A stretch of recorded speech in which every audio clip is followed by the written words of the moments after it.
प्रकृतिर तांडव लीला केते भयंकर न हो पारे यही वीडियो फुटेज माध्यम आपण देखिपारे। गतकाली राति प्रबल वर्षा सहित झड़ बात्या एवं घड़घड़ी चढ़चड़ी सहित प्रबल बेगर पवन बोईला। तो यही दृश्यटी हूँ केन्दुझर रेंगाड़बेड़ा पाख थिबा रास्ता साइड यूकालिपटास गछ गुड़िक जोगुड़ाक कि बहुत बड़ बड़ गछ एवं से गुड़ाक पूरा एकदम मूलरू किसी गछ भांगी जाइए, किसी गछ डाल तार पूरा एकदम खंडिकी पड़ी, बहुत गुड़ाक घर मध्य नष्ट होइछि। तो सांग मैंने प्रकृति जिते तार तांडव लीला देखाए बहुत भयंकर आ बहुत विभत्स होता है।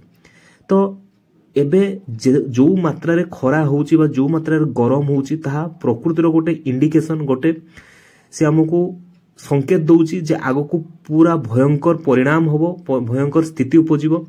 तो जो माने वर्तमान पर्यंत प्रकृति को नेकी सीरियस नहांती थरे एई दृश्य को देखि नियंतु केते बड़ बड़ गछ, केते पुराना गछ उपुड़ी की पड़ी जाइची। काहे कि ना एते जोर रे जो पवन होइची से पवन पूरा गछ को उल्टे दीची, पूरा आपनकर इलेक्ट्रिक पोल को मध्य से बंका कर दीची। तो सांग माने एई नेचर रे आमे रहुचे, एई नेचर को जदि आमे उपयुक्त जत्न न नेबा ताहले निहाती भावरे ये हमरो पूरा सोसाइटी को, पूरा ह्यूमन बीइंग रेस को नष्ट कर दबो। तो सचेतन रहंतु। पुणी देखा गोटे नुआ वीडियो सहित, से तो विदाय दियंतु। रहुची। जय जगन्नाथ।